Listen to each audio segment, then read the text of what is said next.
innovative distribution models that provide competitively priced and timely content can properly flourish in Australia. The bill provides a proportionate, balanced and effective solution which takes into account other important public and private interests.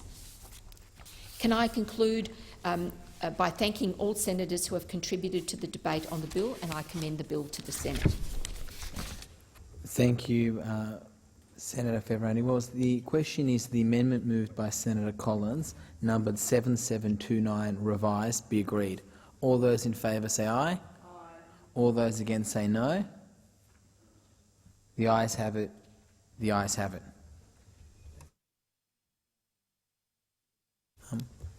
Senator Ludlam, I believe you just jumped up to get the call because you have an amendment.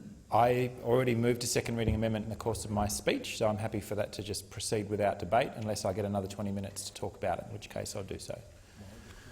No, the question is that the amendment moved in the name of Senator Ludlam, numbered 7709, foreshadowed in his speech, be agreed. All those in favour say aye. All those against say no.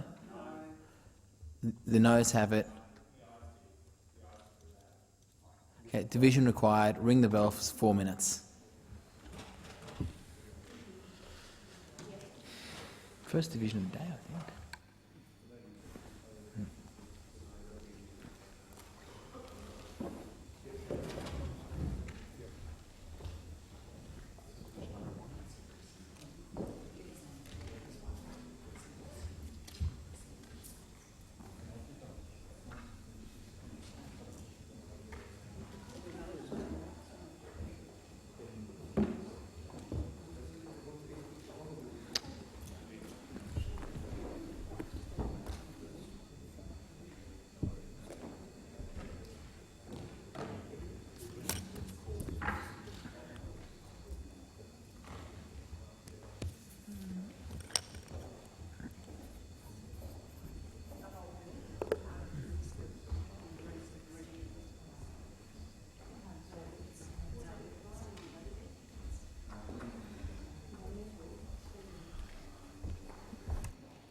We'll vote of confidence.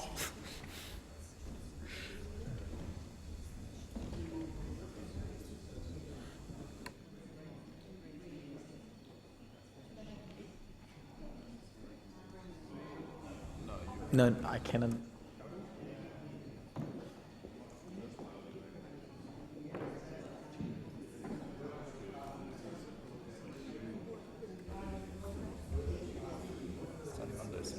Yeah, it's last week.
Okay. Lock the doors. The question is that Amendment 7709 in the name of Senator Ludlam and foreshadowed in his speech be agreed to. The ayes will move to the right of the chair, the noes to the left. I appoint Senator Siewert as teller for the ayes and Senator Urquhart as teller for the noes. On this one.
There being 12 ayes and 36 noes, I declare the amendment lost. Senator Ludlam, I just want to confirm that the amendment number 7731 has been withdrawn. Is that correct? Okay. That being the case, the question is that the bill be read a second time. All those in favour say aye. All those against say no. The ayes have it. The ayes have it. I call the clerk. A bill for an act to amend the Copyright Act 1968 and for related purposes. Okay, do I say that? The Senate will now move into committee.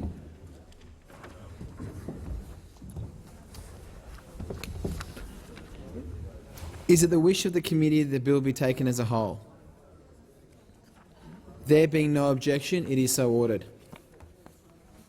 The question is that the bill stand as printed. Those of that opinion— Senator Ludlam. Thanks, Chair. I've got one or two very quick questions. I think by now the scope of the bill is more or less broadly understood. Senator Fierravanti-Wells, recognising that you're here representing a minister, that it's something that might have been handled to you potentially at the last minute, although I recognise some of the attorney's advisers in the room. I'm interested to know who the minister consulted with in the drafting of this bill. When this came up during Estimates Committee hearings going back all the way into the beginning of last year, it was very evident that the minister had an open door for Village Roadshow and AFACT, which have since changed their name, and big foreign rights holders, but hadn't bothered to meet with Choice or the Australian Digital Alliance or ACAN or anybody else who might actually be representing the rest of us, either from an artist's point of view or from a user's point of view. Are you able to either correct the record or update us as to whether Senator Brandis had condescended to meet anybody else other than the rights holders?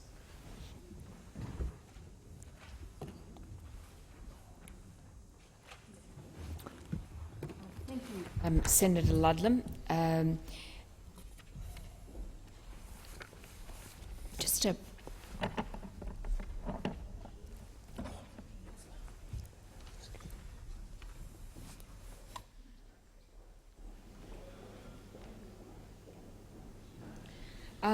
I'm advised that carriage service providers were part of an extensive consultation process on an online copyright discussion paper concluding in September 2014 with key stakeholders. The discussion paper included a proposal to introduce an injunction power to block access to foreign-based infringing websites. Many CSPs submitted detailed comments on the proposal, and as a result of that process, the provision was drafted to take into account those comments.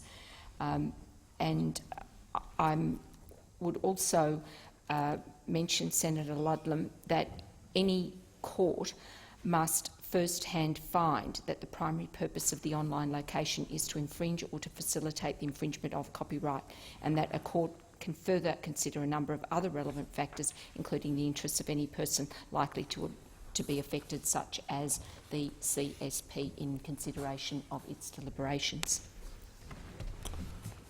Thank you. Senator Ludlam. Mr. Chair, I thank the Minister for that quite helpful answer. So, understanding that the Minister has met with the rights holders and that, I don't know if it was the Minister directly, but at least senior members of the AG's department and others have heard the views of CSPs. So we've got the intermediaries taken care of, but not the consumers, not the end users, and neither the artists. So presumably we have the rights holders speaking for the artists. I would contest whether they're actually doing that in a lot of instances, but we'll let that one go through the keeper. We've got the carriage service providers who are providing a business and a service, and from time to time, some more than others, they have stepped up and argued for the public interest. But they're not, they're a business. They are trying to protect their industry.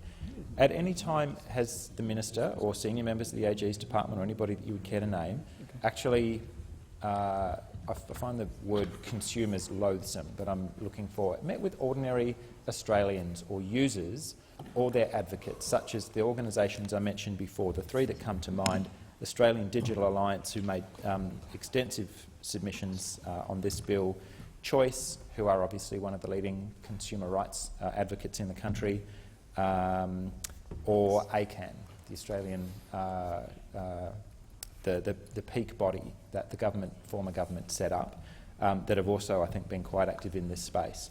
I understand the intermediaries have certainly had their views well understood. What about the public? Thank you, Senator Ludlam.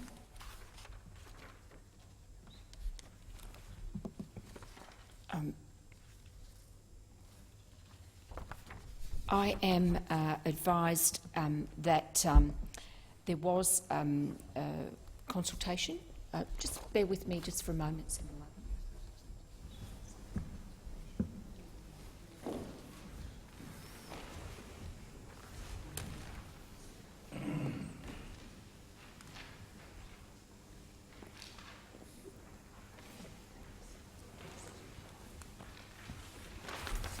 Thank you, Senator Ludlam. I am advised that there was extensive consultation, and I also understand that through the Senate committee process there were extensive submissions which I understand included from groups that you have mentioned. That's my understanding. I'm not going to labour the point here. The Senate committee, you're quite right, did take quite strong evidence from the groups that I've named and a number of others who opposed the bill strenuously and proposed amendments that the government doesn't appear to be very interested in. But by the time it gets to the Senate committee, the government's already made up its mind, and it's certainly, out there looking potentially at amendments. But the model has already been set that we're going to get a site blocking regime. Can I take from your answers that the government, either senior officers of the Attorney General's Department or the Minister himself hadn't met with any of those rights organisations that I mentioned before?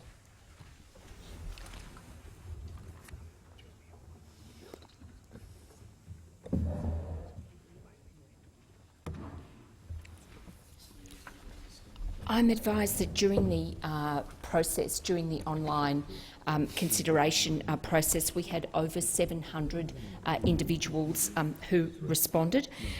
Can I make the point that we accept that consumer groups and individuals have raised concerns about the proposal in response to the 2014 discussion paper, and